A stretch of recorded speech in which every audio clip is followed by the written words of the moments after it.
Hello student. Good afternoon to all. कहिए कैसे हैं आप लोग। मैं उम्मीद करता हूं आप सभी अच्छे ही होंगे और अच्छे ही होने चाहिए बच्चों। और ऊपर वाले का आशीर्वाद है, सभी को अच्छा होना चाहिए। बच्चों, आज के इस सेशन में, आज के इस लेक्चर में मैं लेकर आया हूं आपके लिए टॉप 50 ऑब्जेक्टिव क्वेश्चन, जो कि करेंट इलेक्ट्रिसिटी चैप्टर से है।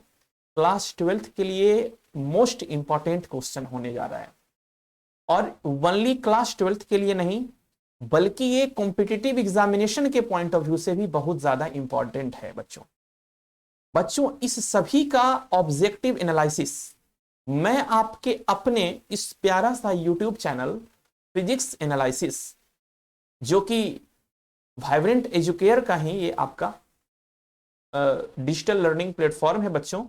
तो इसी प्लेटफॉर्म पे, इसी यूट्यूब चैनल पे मैं आपको आपके फिजिक्स से संबंधित जो भी कॉन्सेप्चुअल इंफॉर्मेशन होगा, जो भी कॉन्सेप्ट बेस्ड प्रॉब्लम होगा, या फिर जो भी आपका सिलेबस होगा, मैं टू दी पॉइंट सारे चीज का एनालिसिस में करूंगा और सभी इंफॉर्मेशन को मैं यहां पे प्रोवाइड करूंगा। तो बच्चों, आज अभी और इसी वक्त आप इस चैनल को लाइक करें और सब्सक्राइब करना बिल्कुल भी ना भूलें बच्चों। तो चलिए अब मैं स्टार्ट करता हूं। आपका जो चैप्टर है, आपका जो ऑब्जेक्टिव क्वेश्चन है, अब मैं टॉपिक को रिवील करने जा रहा हूं बच्चों। तो चलिए स्टार्ट करते हैं। बच्चों, आपके सामने टॉपिक रिवील हो चुका है और वो टॉपिक है धारा वैद्युत की। बिल्कुल हिंदी माध्यम में मैं एक्सप्लेन करूंगा और इंग्लिश माध्यम में, दोनों में होगा प्यारे बच्चों। लेकिन क्वेश्चन का जो लैंग्वेज होगा वो आपका हिंदी में यहाँ पे मिलने जा रहा है। तो ये कंटेंट्स आपका ये है चैप्टर 3 एनसीईआरटी से, चैप्टर नंबर 3 है प्यारे बच्चों। टॉप 50 ऑब्जेक्टिव प्रश्न, टॉप 50 ऑब्जेक्टिव प्रश्न। और ये आपका बोर्ड के पॉइंट ऑफ व्यू से और कंपटीशन के पॉइंट ऑफ व्यू से बहुत अधिक इंपॉर्टेंट है और यही पूछे जाएंगे बच्चों। तो चलिए स्टार्ट करते हैं बच्चों। फर्स्ट क्वेश्चन अपना है, निम्नलिखित में से कौन सा पदार्थ संयोजक तार कहने का मतलब होता है कौन सा पदार्थ जो होता है जिसको यूज करके, जिसका प्रयोग करके हम लोग अपने डोमेस्टिक वायर को बनाते हैं। घर में जो वायर यूज होता है उसको हम लोग बनाते हैं। तो उसमें आपका आंसर है तांबा, कॉपर वायर का यूज करते हैं। एक आयताकार टुकड़े की भुजाओं की माप 2 सेंटीमीटर, 3 सेंटीमीटर एवं 4 सेंटीमीटर है। तो ये आयताकार टुकड़ा कभी भी होगा तो ये 2, 3, 4 कहने का मतलब ये यहां पे कह रहा है प्यारे बच्चों, ये आपका आयताकार टुकड़ा नहीं बल्कि आयताकार टुकड़ा का 3D फॉर्म है, जिसको हम लोग वाइड के नाम से जानते हैं। तो वाइड का मतलब होता है प्यारे बच्चों घनाव। ठीक है, ये आपका एक घनाव है। ठीक है ना, प्यार से आप पूरे वीडियो को के अंत तक बने हुए रहेंगे और पूरी वीडियो को आप बेहतरीन तरीके से ध्यान से सुनेंगे। सीखने का सबसे बेहतर रेसिपी होता है ध्यान से सुनना। यदि आप ध्यान से सुनेंगे ना तो सारी चीजें आप सीख ले जाएंगे। ठीक है बच्चों, 2 हो गया, ये आपका 3 सेंटीमीटर हो गया, ये आपका 4 सेंटीमीटर हो गया। चलिए आगे देखते हैं। इसमें पूछा जा रहा है इसके समांतर सतहों के बीच अधिकतम और न्यूनतम प्रतिरोध का अनुपात क्या होगा, मैक्सिमम एंड मिनिमम रेजिस्टेंस का रेशियो क्या होगा। तो आपको सबसे पहले यहां पे सीखना है कि आप एक फॉर्मूला जानते हैं, resistance is equal to rho into L by A, जानते हैं ना। तो आपको एक काम करना है, R1 कैसे निकालिएगा, रो, आप यदि एल को 2 लेंगे तो एरिया में 3 इंटू 4 लीजिएगा। बात समझ में आ रहा है। 2 रो बाई 16, तो रो बाई 6 मैं लिख सकता हूं। R2 कैसे हम लोग निकाल सकते हैं स्टूडेंट, R2 हम लोग कैसे निकाल सकते हैं, रो इंटू 3 ले लीजिए और नीचे में एरिया लेना है ना, तो 4 इंटू 2 ले लीजिए। तो 3 रो बाई 8, ये आपका R2 निकल गया। R3 कैसे हम लोग निकालते हैं प्यारे बच्चों, R3 कैसे निकालते हैं। तो R3 निकालने के लिए एक सिंपल सा चीज मुझे यहां पे करना है। अब आप रो इंटू 4 ले लीजिए और नीचे में 3 इंटू 2 ले लीजिए। तो आपका 4 रो बाई 6, तो 2 रो बाई 3 हो जाएगा। अब आप देखिए R1 निकल गया है, R2 निकल गया और मुझे R3 निकल गया। अब ये तीनों में से हमें ये देखना है कि कौन बड़ा है और कौन छोटा है, किसका रेजिस्टेंस मैक्सिमम है और किसका रेजिस्टेंस मिनिमम है। तो सबसे पहले हम तीनों के एलसीएम को निकाल लेते हैं। एलसीएम को आप फाइंड आउट कर लीजिए।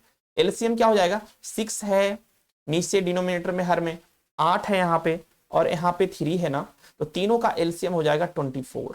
6 चौका 24, तो 4 रो हो गया। उसके बाद 8 तिया 24, 3 तिया के 9 रो हो गया, और 3 छक 24, तो 6 दूनी के 12 रो हो गया। अब देखिए 4 रो बाई 24, ये आपका किसका है प्यारे बच्चों, ये R1 है। 9 रो बाई 24, ये क्या है प्यारे बच्चों, ये R2 है। 12 रो बाई 24, ये क्या है प्यारे बच्चों, ये आपका R3। अब देखिए नीचे वाला हर तो सबके लिए बराबर है, लेकिन इसमें मैक्सिमम क्या हुआ, मैक्सिमम क्या हो गया प्यारे बच्चों, मैक्सिमम हुआ R3। मिनिमम क्या हो गया मेरे प्यारे बच्चों, मिनिमम आपका हो गया क्या, R1। तो R3 बाई R1 कर दीजिए, 12/4 कर दीजिए प्यारे बच्चों, 12/4 कर देना है। सॉरी 12 कहां पे होगा, एक मिनट,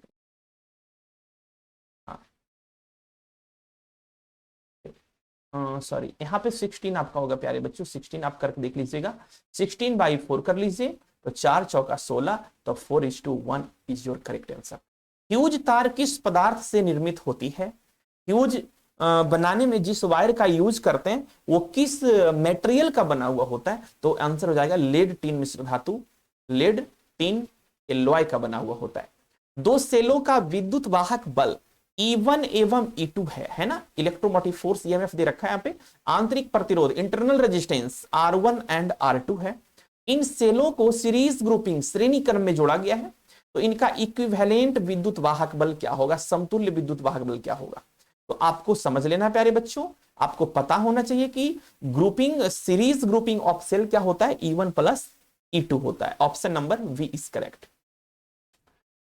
3 प्रतिरोधक जिनमें से प्रत्येक का प्रतिरोध R है, भिन्न भिन्न तरीकों से संयोजित किए गए हैं। अब आप इसको स्क्रीनशॉट ले लेंगे प्यारे बच्चों, मैं मिटा रहा हूं ऊपर वाला चीज, ठीक है बच्चों। देखते हैं ध्यान से यहाँ पे क्या चीजें होती है।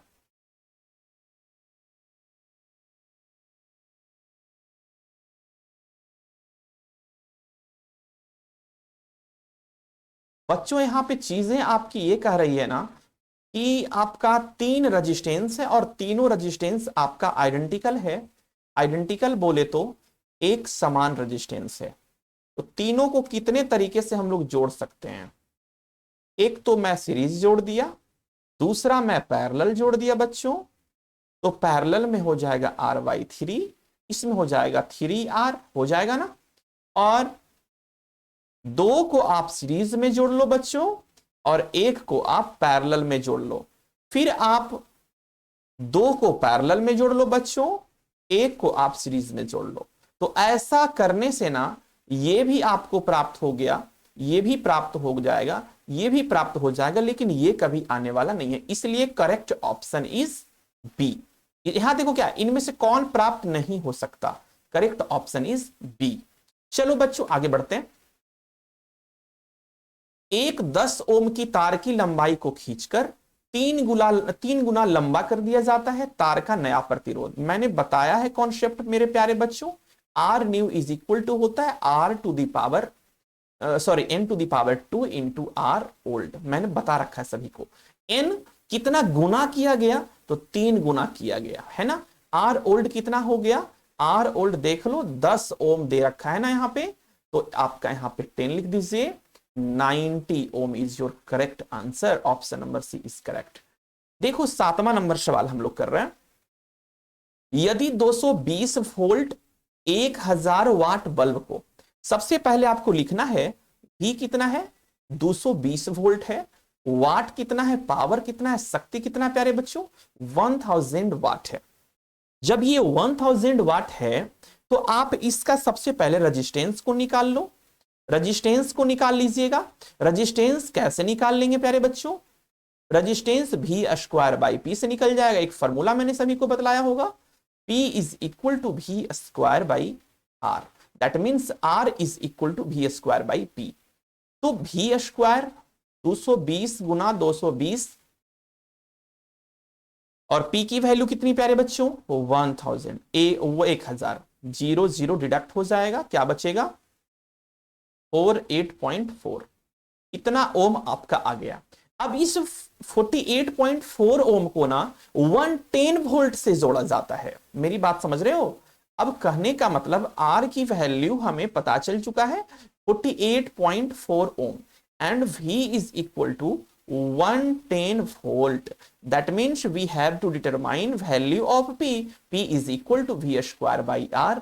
बच्चों जब आप इसका कर दोगे ना तो आपका जो करेक्ट आंसर होगा ना बच्चों, वो आपका सी नंबर ऑप्शन आ जाएगा 250 वाट। आप पूरा कैलकुलेशन कर लीजिए यहाँ पे, सॉरी फॉर दैट, आप V की वैल्यू 110 गुना 110 कर लीजिए और R की वैल्यू 48.4 का 4 रख दीजिए, कैलकुलेशन करिएगा 250 वाट आपका रिजल्ट आ जाएगा बच्चों। बच्चों तो चलिए आगे हम लोग बढ़ जाते हैं। किरचॉफ का प्रथम नियम मतलब sigma I is equal to 0 एवं द्वितीय नियम मतलब केवीएल, द्वितीय नियम को बोलते हैं केवीएल, फर्स्ट नियम को बोलते हैं केसीएल। क्या बोलते हैं प्यारे बच्चों, केसीएल बोलते हैं। मतलब इतना क्रमशः आधारित है किस पे, फर्स्ट लॉ जो आपका होता है बच्चों law of conservation of charge पर होता है, आवेश संरक्षण के सिद्धांत पर होता है। जो सेकंड लॉ होता है वो जिसको केवीएल बोलते हैं, ये एनर्जी कंजर्वेशन पे होता है, energy law of conservation of energy. तो आवेश संरक्षण और ऊर्जा संरक्षण योर करेक्ट आंसर। चलिए, तापक्रम बढ़ाने पर यदि प्रतिरोध घटता है, यदि हम टेम्परेचर को इंक्रीज करते हैं, देन यदि उसका रेजिस्टेंस घटता है तो वो जो आपका मटेरियल होगा वो सेमी कंडक्टर होगा, मतलब अर्धचालक होगा प्यारे बच्चों। Correct, B number option is correct. चित्र में ए का विभव 10 वोल्ट है। अब आप यहां पे देख सकते हैं ना, आप यहां पे VA का वैल्यू 10 वोल्ट दे रखा है और ये आपका अर्थिंग है, इसे मैंने VB मान लिया और ये अर्थिंग का पोटेंशियल मैंने क्या मान लिया, 0 मान लिया। आपका यहां पे भी B हो जाएगा मेरे प्यारे बच्चों, यहां पे क्या हो जाएगा VB हो जाएगा, मतलब इसको मैंने B वाला पॉइंट मान लिया। ये भी पूरा यहां से यहां तक पूरा आपका B रहेगा। मैं पेन का कलर में चेंज कर रहा हूं, ठीक है, देख लो, ये पूरा आपका यहां से यहां तक पूरा B रहेगा। बात समझ में आ रही है, ये B पूरा हो गया। तो A से B के बीच में रेजिस्टेंस कितना है, R ही होगा equivalent resistance. That means R की वैल्यू 3 ओम दे रखा है ना बच्चों। तो R का वैल्यू जब 3 ओम यहां पे जब दे रखा है ना सवाल में, तो आपको एक चीज यहां पे करना होगा, आपको I पूछा जा रहा है, I is equal to VA minus VB by R। तो VA का वैल्यू 10 और R का वैल्यू कितना है प्यारे बच्चों 3, और इसका वैल्यू VB का वैल्यू 0, तो 10/3, सॉरी एक मिनट स्टूडेंट, R की वैल्यू 3 हो गई, ठीक है ना।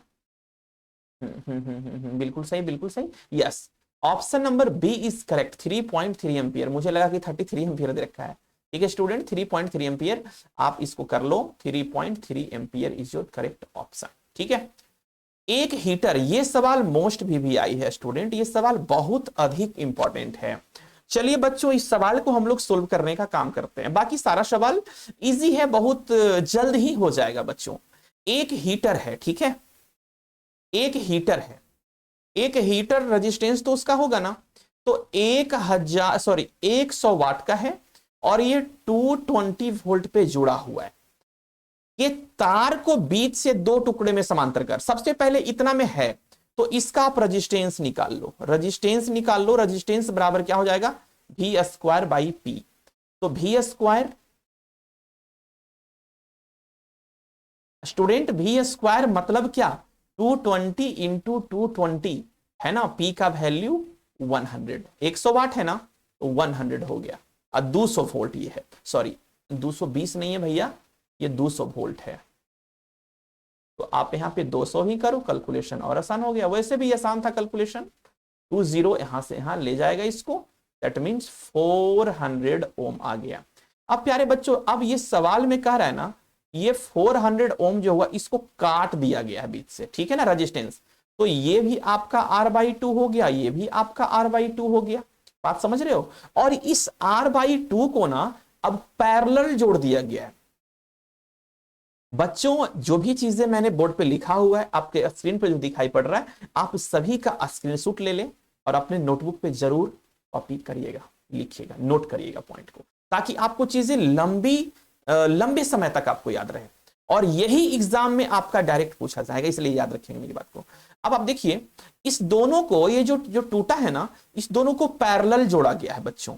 मैं यहां पे मिटा रहा हूं, इसको मैं मिटाता हूं, इसको मैं मिटा रहा हूं, यहां पे स्पेस कम होने के कारण मैं यहां पे इसको मैं मिटा रहा हूं बच्चों। अब इसको पैरेलल जोड़ा गया है। पैरेलल कैसे जोड़ा जाता है सर? इसको पैरेलल जोड़ा गया है, ठीक है। ये R/2 हो गया और नीचे आपका R/2 हो गया। क्लियर बच्चों? अब पैरेलल जोड़ने के बाद 200 वोल्ट विभवांतर डाला गया है इसमें, 200 वोल्ट फिर विभवांतर को डाल दिया गया, 200 वोल्ट। लो सॉरी 220 नहीं है, 200 वोल्ट है, 200 वोल्ट का पोटेंशियल डाला गया। अब इस R/2 मतलब अब इतना जब डाला गया तो कितना शक्ति, अब पावर कितना कंजम्पशन होगा, ये मेरा सवाल है। तो अब आप यहां पे अच्छे से देखिएगा, गौर फरमाइएगा बच्चों। ये R/2 और ये R/2, अब ये दोनों पैरेलल में है, दोनों पैरेलल में है, तो R/2 और R/2, तो यहां से R इक्विवेलेंट मुझे क्या मिल जाएगा? R/2 इंटू 2 हो जाएगा ना, R/2 इंटू 2 मतलब कि R/4। क्लियर बात? तो R है 400 और बाई 4, तो आपका आंसर आ जाएगा प्यारे बच्चों R इक्विवेलेंट का 100 ओम। अब मेरा बात आप यहां पे समझिएगा प्यारे बच्चों, आप सभी इस सब पूरा लिख लीजिएगा। स्पेस कम होने के कारण मैं यहां पे कर रहा हूं थोड़ा सा, एक्चुअली बड़ा सवाल ये है नहीं, ठीक है ना, ये बड़ा सवाल नहीं है बच्चों, बहुत इजी सवाल है।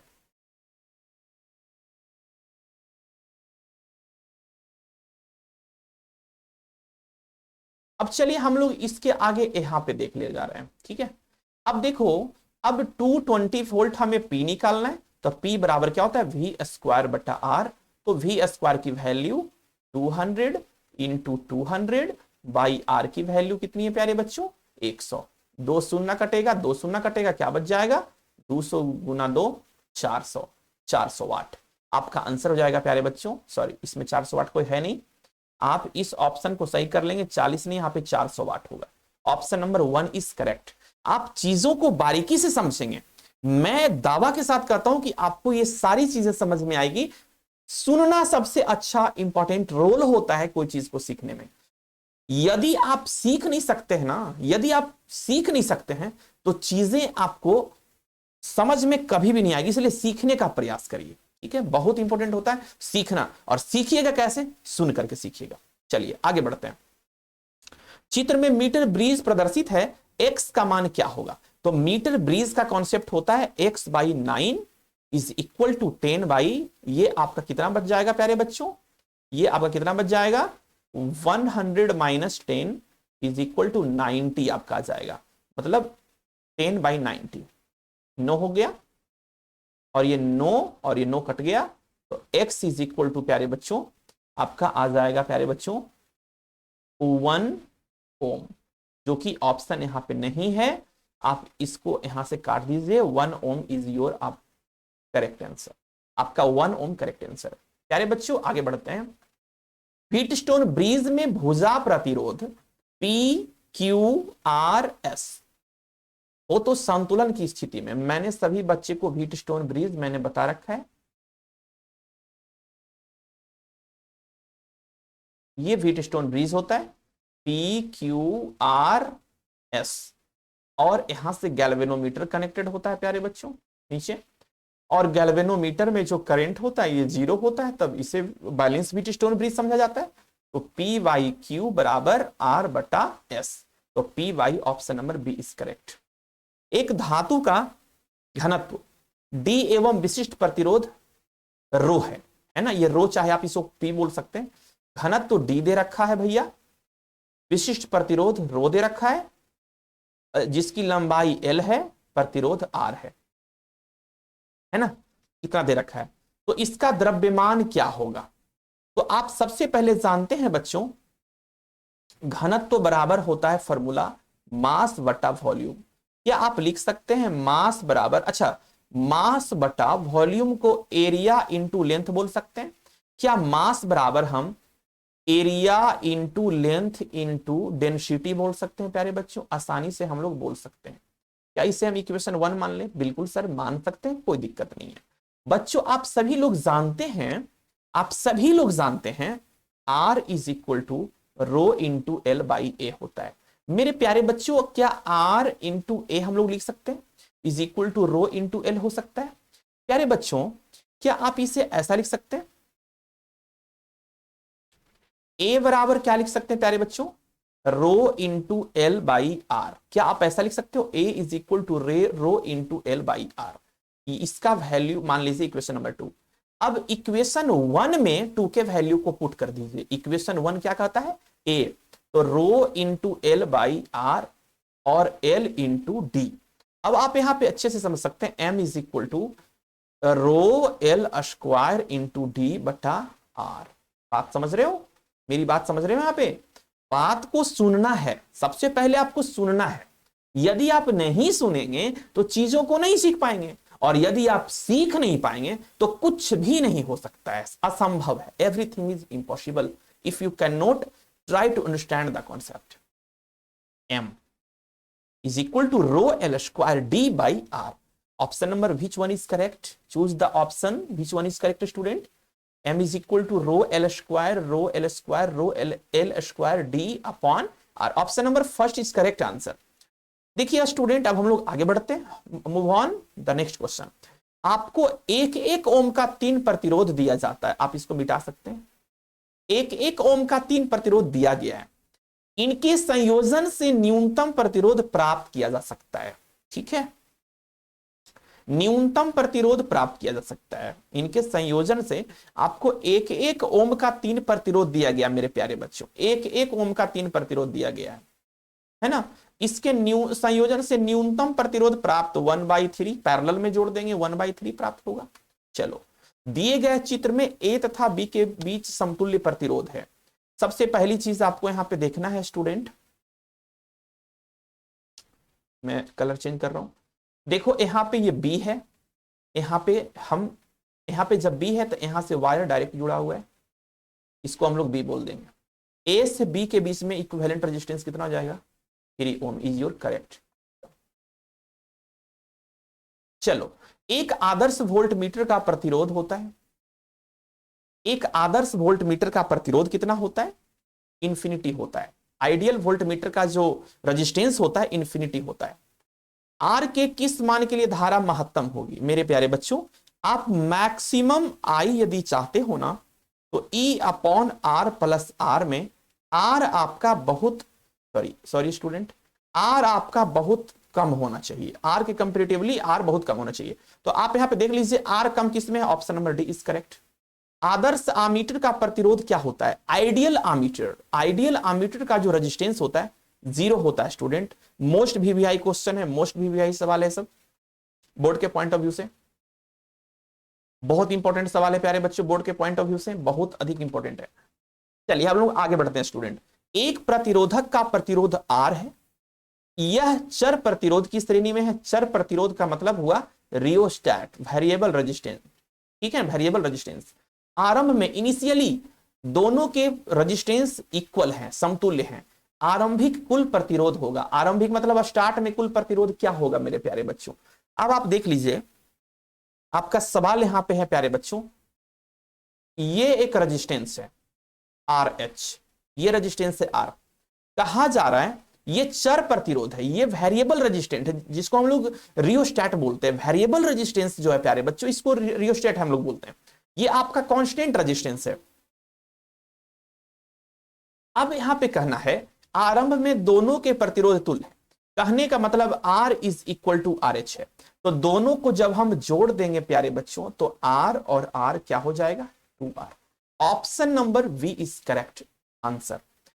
क्वेश्चन नंबर 25 पे हम लोग मूव ऑन कर रहे हैं। एक प्रतिरोधक का प्रतिरोध R है, यह चर प्रतिरोध की श्रेणी में है तथा एक सेल E के आड़े लगा है। आरंभ में दोनों के प्रतिरोध तुल्य हैं, चर प्रतिरोध का मान एक समान दर से कम किया जाता है, परिपथ से धारा क्या होती है, बढ़ते बढ़ते एक अचर मान को प्राप्त हो जाएगी। बात खत्म। जब इतना रेजिस्टेंस बढ़ जाएगा प्यारे बच्चों, इतना करंट बढ़ जाएगा कि बढ़ते बढ़ते जो वैल्यू है वो आपका कांस्टेंट हो जाएगा। चलिए अब हम लोग यहां पे काम करते हैं बच्चों। यहां पे क्या है, दिखाए गए परिपथ के बिंदुओं ए एवं बी के बीच तुल्य प्रतिरोध होगा। सबसे पहले ऐसा यदि कोई भी सवाल यदि आपको आता है ना, ये बहुत ही इंपॉर्टेंट लेवल का सवाल है। यदि आपका यहां पे आपको मान लेना है ए तो है ही यहां पे मान लीजिए एक्स, यहां पे मान लीजिए वाई, ठीक है। ये आप देख लीजिए एक कंप्लीट बैलेंस्ड व्हीटस्टोन ब्रिज है। आप इसको जब करके देखेंगे ना, कंप्लीट बैलेंस्ड व्हीटस्टोन ब्रिज बन जाएगा मेरे प्यारे बच्चों। आप यहां से ए से बाई ले लीजिए, बाई जुट गया है, बाई से सॉरी स्टूडेंट, बाई से ए से बाई जुट गया है, और बाई से बी जुट गया है, बाई से बी जुट गया है। फिर ए से एक्स जुट गया है प्यारे बच्चों, ए से एक्स जुट गया है, और एक्स से फिर आपका बी जुट गया है, और सारा का वैल्यू आर है। और इसमें जो रेजिस्टेंस है एक्स वाई ये भी आर है। अब आर बटा आर व्हीटस्टोन ब्रिज बैलेंस है यहाँ पे, तो दोनों को जोड़ दीजिए, ये बिल्कुल खत्म हो जाएगा। आर क्या हो जाएगा 2r, और नीचे भी 2r, 2r बटा 2 कट जाएगा, क्या बच जाएगा प्यारे बच्चों, R. Option number A is correct option answer. चलिए हम लोग आगे बढ़ जाते हैं बच्चों, फटाफट आगे के सवाल पे आते हैं। परिपथ में x के निम्न में किस मान के लिए गैल्वेनोमीटर की धारा शून्य होगी। इसमें धारा शून्य है, गैल्वेनोमीटर में धारा शून्य होगा कब, जब व्हीटस्टोन ब्रिज बैलेंस होगा। बैलेंस कब होगा, 5/10 होगा, और 10 बटा कितना होना चाहिए, 20 होना चाहिए। तो 5 दूनी के 10, 10 दूनी के 20, 20 ओम, 20 ओम यहां पे आ जाएगा। यहां पे प्यारे बच्चों 20 ओम आपका आएगा, 20 ओम। यहां पे आपका 20 ओम होगा। कितना ओम होगा प्यारे बच्चों, 20 ओम होगा। अब चलिए हम लोग आगे समझते हैं स्टूडेंट, इसमें क्या है, प्रतिरोधकता का ताप गुणांक का मात्रक क्या है, एसआई मात्रक क्या है। मतलब प्रतिरोधकता ताप गुणांक, इसको बोलते हैं coefficient of resistivity. Coefficient of resistivity इसे हम लोग कहते हैं। तो प्रतिरोधकता का ये होता है प्यारे बच्चों, सॉरी प्रतिरोधकता ताप गुणांक, हाँ चलिए ठीक, coefficient of resistivity kelvin inverse. यदि ताप का मान 3 डिग्री सेंटीग्रेड से बढ़ा दिया जाए, मेरी बात को समझ रहे हो, यदि टेम्परेचर की वैल्यू को हम 3 डिग्री सेंटीग्रेड से बढ़ा दिए, इंक्रीज कर दें, तो प्रतिरोधकता गुणांक का मान क्या हो जाएगा बच्चों। प्रतिरोधकता ताप गुणांक का जो मान होगा, इसमें से मेरे प्यारे बच्चों बढ़ जाएगा, घट जाएगा, आपका लगभग समान रहेगा, है ना बच्चों। इनमें से कोई नहीं, 3 डिग्री सेंटीग्रेड यदि हम लोग बढ़ा देते हैं, ज्यादा कोई फर्क पड़ने वाला नहीं है, लगभग समान होगा। ठीक है बच्चों, चलिए आगे बढ़ते हैं। स्विच ऑन करने के बाद इलेक्ट्रिक बल्ब का तापमान, स्विच जब ऑन करते हैं ना, तो इलेक्ट्रिक बल्ब का जो तापमान होता है क्या होता है, प्रथमतः बढ़ता है और तब स्थिर हो जाता है, कंटिन्यू हो जाता है, फिर स्थिर हो जाता है। पहले इंक्रीज होता है, फिर वो कांस्टेंट हो जाता है। 10 वाट हीटर के द्वारा उत्पन्न ताप 2 मिनट में किसके बराबर है। P का वैल्यू 100 वाट है, सॉरी, और टाइम दे रखा है 2 मिनट। 2 मिनट मतलब कितना सेकेंड, 120 सेकेंड। फटाक सा लगाना भैया। और आपका कहा जा रहा है एनर्जी कितना होगा, तो आप जानते हैं मेरे प्यारे बच्चों, H बराबर I square RT। I square R मतलब P होता है, P इंटू T, या आप इसको E बोल सकते हैं। ठीक है बच्चों, P का वैल्यू कितना है 100 इंटू टाइम का value 120 second. Option number D is correct.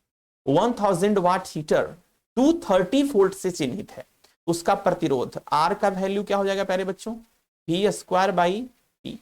V square का वैल्यू 230 गुना 230 बाई P का वैल्यू 1000, 0 2 को कटेगा बच्चों, 23 गुना 23 कितना हो जाएगा मेरे प्यारे बच्चों, 1 minute, 529.1। Option number D is correct answer. चलिए, धारा घनत्व तो किसे कहते हैं? धारा घनत्व तो करंट डेंसिटी बराबर क्या होता है प्यारे बच्चों? करंट डेंसिटी बराबर क्या होता है? करंट डेंसिटी बराबर होता है I by A, J is equal to I by A. कहां है? I by, option number A. दिए गए परिपथ में धारा का मान क्या है? दिए गए परिपथ में धारा का मान क्या है? धारा का मान इसमें क्या होगा मेरे प्यारे बच्चों? सबसे पहले 6 ओम और 3 ओम आपका सीरीज में, सॉरी 6 ओम एंड 6 ओम आपका किसमें जुटेगा? 6 ओम एंड 6 ओम आपका सीरीज में जुटेगा। फिर आपका इसमें 3 ओम जुटेगा मेरे प्यारे बच्चों, 6 और 6 और यहाँ पे 3, और कितना वोल्ट लगा हुआ है? 4.8 वोल्ट लगा हुआ है। कर दीजिए, तो इतना आप कर दीजिएगा। 6 और 6 के आएगा प्यारे बच्चों 12 आ जाएगा। 12 12 तिया के 36 और 12 3 15, तो आपका आर इक्विवेलेंट आ गया 36/15। That means I is equal to V by R. V का वैल्यू 4.8 है ना, और आर की वैल्यू हो जाएगी मेरे प्यारे बच्चों 36 गुने 15। तो आपका option number D is correct हो जाएगा मेरे प्यारे बच्चों। कैलकुलेशन करिएगा 2 आ जाएगा। एक रॉड का प्रतिरोध 1 ओम है। एक रॉड का प्रतिरोध 1 ओम है। यह वर्ग के रूप में मोड़ा जाता है। देख लो, वर्ग के रूप में प्यारे बच्चों इसे मैंने मोड़ दिया है। लो, मैंने मोड़ दिया। अब पूछा जा रहा है इसके बीच का रेजिस्टेंस कितना होगा? इसके बीच तो R by 4, R by 4, R by 4। ठीक है प्यारे बच्चों, जब 4 भाग में जोड़ दिए हैं, इसको मोड़ दिए हैं तो R बाई 4। लेकिन यही दोनों के पार पूछा जा रहा है। ये दोनों के पार कितना है? दोनों के अंदर नहीं, दोनों के पार कितना है? तो दोनों के पार कितना है मेरे प्यारे बच्चों? क्या हो जाएगा? 3R by 4, sorry 3R by 4। तो R का वैल्यू कितना है मेरे प्यारे बच्चों? 1, तो 3/4। Option number D is correct. बच्चों आगे बढ़ते हैं। हमारे पास 3 बल्ब 40, 60 और 100 वाट के हैं। इनमें से किसमें कम प्रतिरोध होगा? सबसे कम प्रतिरोध किसका होगा? आप जानते हैं मेरे प्यारे बच्चों, आप एक फॉर्मूला यहां पे जानते हैं मेरे प्यारे बच्चों, V is P is equal to V square, ऐसे P is equal to I square R। क्या मैं बोल सकता हूं P प्रोपोर्शनल टू R? ऐसा मैं बोल सकता हूं। यदि I को हम लोग यहाँ पे कांस्टेंट रखते हैं तो जिसका R ज्यादा होगा उसका पावर कंजम्पशन ज्यादा होगा। R किसका ज्यादा है? सॉरी, जिसका पावर ज्यादा होगा। एक मिनट में, सबसे कम प्रतिरोध किसका है? सॉरी एक मिनट। अच्छा ठीक तो था।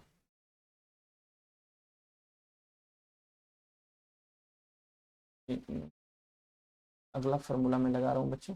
हाँ, नेक्स्ट फॉर्मूला लगा रहा हूँ, मतलब एक नेक्स्ट कॉन्सेप्ट में अप्लाई कर रहा हूँ। हमारे पास 3 बल्ब हैं, 40, 60 और 100 वाट के हैं। इनमें सबसे कम प्रतिरोध किसका होगा? आप एक फॉर्मूला जानते हैं मेरे प्यारे बच्चों, V square by R is equal to P। ठीक है, ये भी फॉर्मूला करेक्ट होता है। यदि हम V को इसमें कांस्टेंट रख दें, V को कांस्टेंट रखें, तो यदि P indirect P reversely proportional to क्या हो जाएगा प्यारे बच्चों? R। सब बात समझ में आ रहा है? R को हम बढ़ाएंगे तो P कम हो जाएगा, P को बढ़ाएंगे तो R कम हो जाएगा। अब आप देख लो, हमें सबसे कम प्रतिरोध पूछ रहा है। जब सबसे कम प्रतिरोध होगा तो वाट सबसे ज्यादा होगा, 100 वाट बल्ब। चलिए, एक 4 किलोवाट का बॉयलर 2 घंटे प्रतिदिन उपभोक्त किया जाता है, मतलब यूज किया जाता है। 30 दिनों में उपभोक्त विद्युत ऊर्जा का मान बताएं। 4 किलोवाट मतलब 4000 वाट। टाइम दे रखा है 2 घंटा, तो 2 गुना 3600 बराबर 7200 सेकेंड। 30 दिन में पूछ रहा है। सबसे पहले आप एनर्जी निकाल लीजिए इसमें, नंबर ऑफ कंजम्पशन यूनिट। ठीक है, तो आपको मैंने बताया था यूनिट, नंबर ऑफ यूनिट निकालने के लिए, नंबर ऑफ यूनिट निकालने के लिए मैंने बताया था। टोटल लोड कितना है प्यारे बच्चों? 4000 वाट है, 4000 वाट है। और कितना घंटा जल रहा है प्यारे बच्चों? 2 घंटा जल रहा है। सेकंड से कोई मतलब नहीं है, आवर से ही मेरा काम हो जाएगा। और बाई 1000 तो हो जाएगा प्यारे बच्चों 8000 by 1000, that means 8 unit. 8 unit 30 दिन तक कंटिन्यू जलाया जाता है, तो 30 गुना 8 बराबर 240 इकाई, 240 यूनिट एक महीना में आ जाएगा। Correct answer option number C. चलिए, ये सवाल क्वेश्चन नंबर 34 बहुत इंपॉर्टेंट सवाल है स्टूडेंट। क्वेश्चन नंबर 34 बहुत इंपॉर्टेंट है। 836 वाट का एक हीटर है, 836 वाट का हीटर है, मतलब पी दे रखा है। एक का हीटर 1 लीटर पानी गर्म करने के लिए 10 डिग्री सेंटीग्रेड से 40 डिग्री सेंटीग्रेड तक कितना समय लेगा? मेरी बात समझ रहे हो मैं क्या कहना चाह रहा हूं? देखो मेरी बात अच्छे से समझना यहां पे। हाँ, मतलब कि मेरे प्यारे बच्चों, एक फॉर्मूला, मतलब कहने का मतलब यहां पे है 836 वाट का हीटर है और 1 लीटर पानी को उसे गर्म करना है, और टेम्परेचर हमें देना है, टेम्परेचर हमें देना है मेरे प्यारे बच्चों 10 डिग्री सेंटीग्रेड से 40 डिग्री सेंटीग्रेड तक, 40 डिग्री सेंटीग्रेड तक। तो टेम्परेचर में चेंजिंग कितना होगा? 40 - 10 बराबर 30 डिग्री सेंटीग्रेड। क्लियर? आप एक फॉर्मूला जानते हैं, हीट बराबर होता है मेरे प्यारे बच्चों डेल्टा हीट, या फिर आप इसको क्यू बोल सकते हैं, क्यू से लिख सकते हैं। आप इस फॉर्मूला को याद रखिएगा, delta Q is equal to MC delta T होता है। एमसी डेल्टा टी होता है मेरे प्यारे बच्चों, एमसी डेल्टा टी होता है। Delta T change in temperature होता है, तापमान में परिवर्तन। एम क्या है? 1 केजी। एम 1 केजी, 1 केजी पानी प्यारे बच्चों, एम का वैल्यू 1 केजी लेना है आपको। सी मतलब स्पेसिफिक हीट होता है, स्पेसिफिक हीट होता है। 4180 इसका वैल्यू होता है मेरे प्यारे बच्चों, 4180 जूल पर केजी डिग्री सेंटीग्रेड। ठीक है बच्चों, और डेल्टा टी क्या हो जाएगा? 40 degree centigrade, sorry 30 degree centigrade, 30 degree centigrade. KG KG cut गया प्यारे बच्चों, सेंटीग्रेड सेंटीग्रेड कट गया, तो कहने का मतलब 4180 गुना 30 जूल। अब इस जूल को मेरे प्यारे बच्चों, हाँ आप ऐसे भी कर सकते हैं, डायरेक्ट भी आप काम कर सकते हैं यहां पे। अब हाँ बिल्कुल सही बच्चों, आपको अब यहां पे एक फॉर्मूला अप्लाई करना है। ठीक है, फॉर्मूला होता है P बराबर VT। क्या होता है प्यारे बच्चों? P बराबर VT। ठीक है, या फिर चलो भी मैं हटा देता हूं, एक फॉर्मूला और होता है P बराबर I स्क्वायर RT। ठीक है, यहां पे देख लो, तो P is equal to, sorry sorry sorry बच्चों, P नहीं होता है, ये डेल्टा Q बराबर ही होता है, मतलब कि इसका मतलब H आपका होता है। ठीक है, ये आपका H के बराबर है। ठीक है, तो मैं यहां पे लिख सकता हूं स्टूडेंट, यहां पे मैं लिख सकता हूं स्टूडेंट, हाँ Q is equal to PT। एक मिनट, Q is equal to PT, क्योंकि ये I स्क्वायर R को हम लोग क्या बोलते हैं? P बोलते हैं।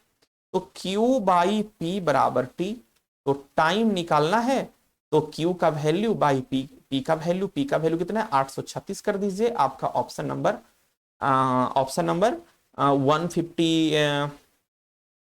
150 सेकेंड आपका आ जाएगा प्यारे बच्चों, टाइम 150 सेकेंड लगेगा। चलिए, 1 किलोवाट आवर बराबर होता है 3.6 इंटू 10⁶ जूल के बराबर होता है प्यारे बच्चों। स्वस्थ मनुष्य के शरीर का विद्युत प्रतिरोध कितना होता है?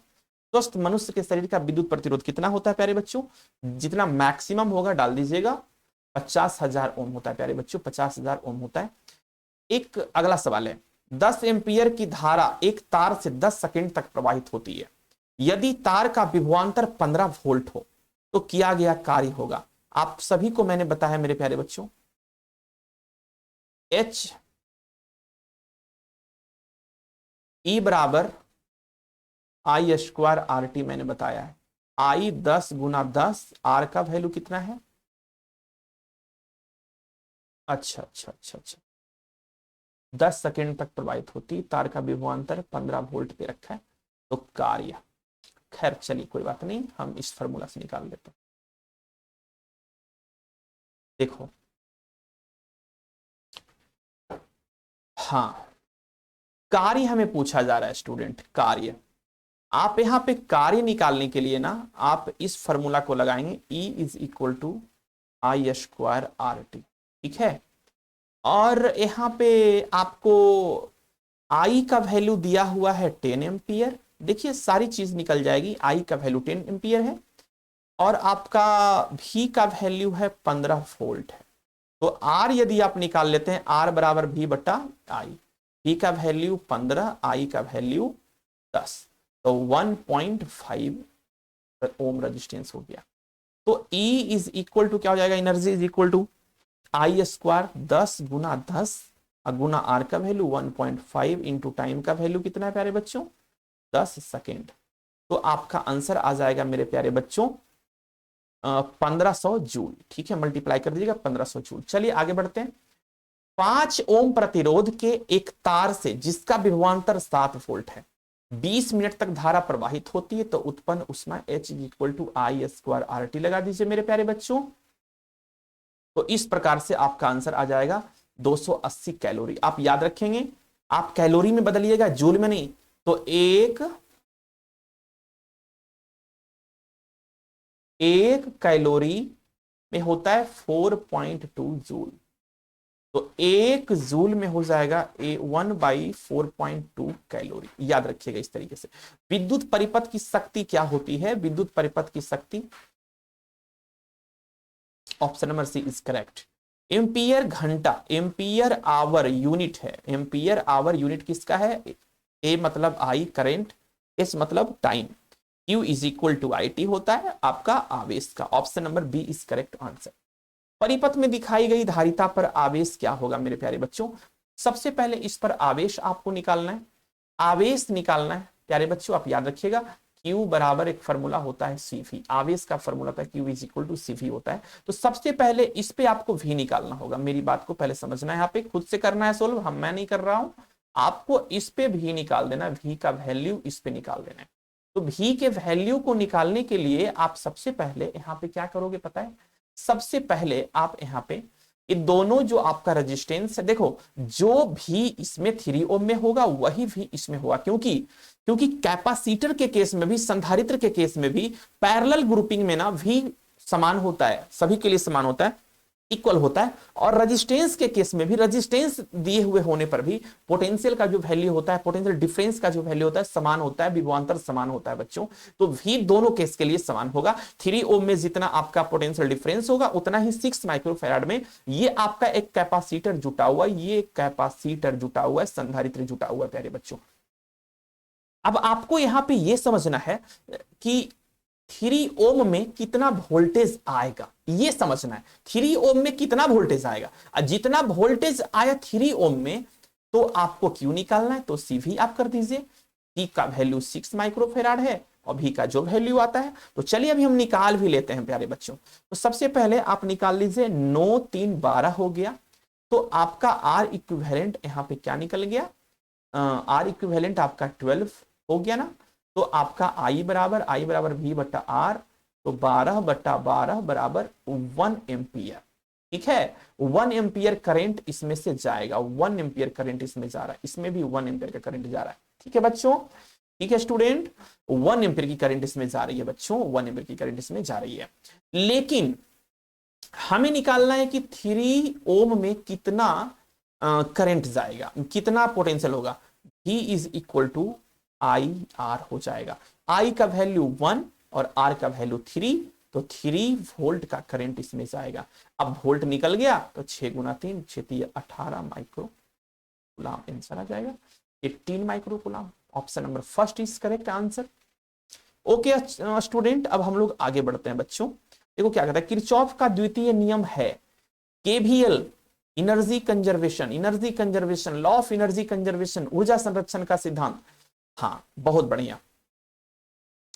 चित्र में दिखाए गए परिपथ में EMF 1 का वैल्यू जो आपका है, EMF 1 कहां गया भैया, EMF 1 10 वोल्ट है, ये 10 वोल्ट है मेरे प्यारे बच्चों, ये 10 वोल्ट है।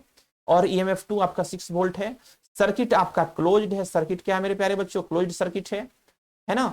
हाँ R1 R2 भी दे रखा है, इसके आंतरिक प्रतिरोध इतना, CD के बीच सेल का विभवांतर होगा, CD के बीच जो भी सेल का विभवांतर होगा मेरे प्यारे बच्चों वो 6 वोल्ट से अधिक होगा। याद रखिएगा 6 वोल्ट से क्या होगा, आप फॉर्मूला लगा लीजिए, E is equal to V minus IR, ठीक है बच्चों। चलिए आगे बढ़ते हैं। व्हीटस्टोन सेतु से तुलना, व्हीटस्टोन ब्रिज, व्हीटस्टोन सेतु का मतलब हुआ व्हीटस्टोन ब्रिज, व्हीटस्टोन ब्रिज तुलना करता है, से तुलना किस चीज का किया जाता है मेरे प्यारे बच्चों, व्हीटस्टोन ब्रिज से तुलना किया जाता है प्रतिरोध का, रेजिस्टेंस का किया जाता है। मोबिलिटी का एसआई यूनिट होता है मेरे प्यारे बच्चों एम्पियर इंटू मीटर पर यूनिट न्यूटन। विद्युत वाहक बल का बीमा क्या है मेरे प्यारे बच्चों, आप निकाल लीजिएगा। विद्युत वाहक बल का बीमा क्या हो जाएगा, V is equal to W by Q कर लीजिए, ठीक है बच्चों, है ना। तो आपका option number D is correct हो जाएगा। दो सेलों को जिनके विद्युत वाहक बल E1 एंड E2 आंतरिक प्रतिरोध R1 R2 समांतर क्रम में जोड़ा गया, इनका समतुल्य प्रतिरोध, समतुल्य विद्युत वाहक बल ये हो जाता है मेरे प्यारे बच्चों। फॉर्मूला है डायरेक्ट, आप याद रखिएगा। 48 नंबर सवाल, विद्युत हीटर में जिस तत्व का व्यवहार किया जाता है वह कौन सा होता है, वो तत्व आपका नाइक्रोम होता है मेरे प्यारे बच्चों। इस तरीके से याद रखिएगा। किलोवाट घंटा KWH मात्रक होता है, एनर्जी का होता है, मोस्ट VVI सवाल है प्यारे बच्चों, बहुत इंपॉर्टेंट सवाल होता है। किलोवाट आवर यूनिट होता है एनर्जी का, एनर्जी का यूनिट होता है मेरे प्यारे बच्चों, एनर्जी का होता है। शोषित विद्युत ऊर्जा, मेरी बात समझ रहे हो, शोषित विद्युत ऊर्जा किसके समानुपाती होती, तो चलो मैं फॉर्मूला लिख देता हूं, I²RT। तो इसका मतलब हुआ E proportional to I², E proportional to R, E proportional to time, ठीक है। अब देख लो इसमें क्या होने जा रहा है, विभवांतर के समानुपाती होती है। एक फॉर्मूला इसमें यह भी होता है मेरे प्यारे बच्चों, E is equal to PT भी आप लिख सकते हैं, ठीक है ना, PT भी लिख सकते हैं क्योंकि इसका वैल्यू क्या होता है, P होता है। विभवांतर की व्युत्क्रमानुपाती होती है, विभवांतर के वर्ग के समानुपाती होती है। अब देखो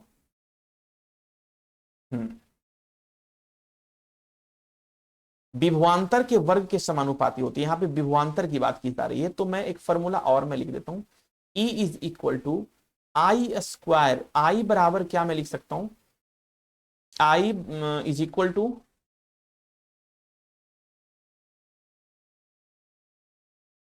V is equal to IR, तो I is equal to V/R, ठीक है। V/R तो स्क्वायर हो जाएगा प्यारे बच्चों, इंटू R इंटू T, ये दोनों देखो कट गया, तो क्या यहां पे बचेगा भैया, E, आप इसको मिटा दो, यहां से I से कोई मतलब मुझे नहीं है, यहाँ पे सारा ऑप्शन V का है, ठीक है ना, सारा ऑप्शन V का है प्यारे बच्चों। ये फॉर्मूला आया कहां से, ये फॉर्मूला आया E is equal to I²RT से, I² के पूरा फॉर्मूला, ठीक है, E²। तो यहाँ पे क्या हो जाएगा स्टूडेंट, मैं इसे भी मैं प्लेस कर दिया, तो E इज इक्वल टू आपका हो जाएगा V²/R इंटू T, ये भी फॉर्मूला सही है। तो E क्या यहाँ पे हो रहा है, V² के सीधा समानुपाती होता है, विभवांतर के वर्ग के समानुपाती, option number C is correct. तो चलिए स्टूडेंट, हमारा ये top 50 question from your current electricity chapter of for class 12th complete होता है बच्चों। और आज मैं यह दावे के साथ कर सकता हूं कि जिसने भी इस लेक्चर को बढ़िया से सुन लिया है वो बच्चे का पूरा कॉन्सेप्ट क्लियर हो गया होगा। बच्चों किसी को कोई टेंशन लेने वाली बात नहीं है। अब बात नंबर 2, जिस बच्चे को समझ में नहीं आया है, आप बार बार वीडियो को पॉज करके या फिर प्रीवियस से देखना स्टार्ट करें, पहले से देखना स्टार्ट करें, आपको तमाम कॉन्सेप्ट A to Z, सारा ऑब्जेक्टिव क्वेश्चन, पूरी इंफॉर्मेशन, पूरी जानकारी, पूरी कॉन्सेप्ट आपके दिमाग में चला जाएगा। और मैं उम्मीद करता हूं कि आपको यह लेक्चर बिल्कुल बढ़िया लगा होगा प्यारे बच्चों। यदि लेक्चर बढ़िया लगा है तो आप चैनल को लाइक करें, वीडियो को लाइक करें प्यारे बच्चों, चैनल को सब्सक्राइब जरूर करें। और जिस बच्चे को जहां पे प्रॉब्लम हो रहा है आप नीचे कमेंट बॉक्स में जाकर कमेंट जरूर करें प्यारे बच्चों। Thank you, all the best student.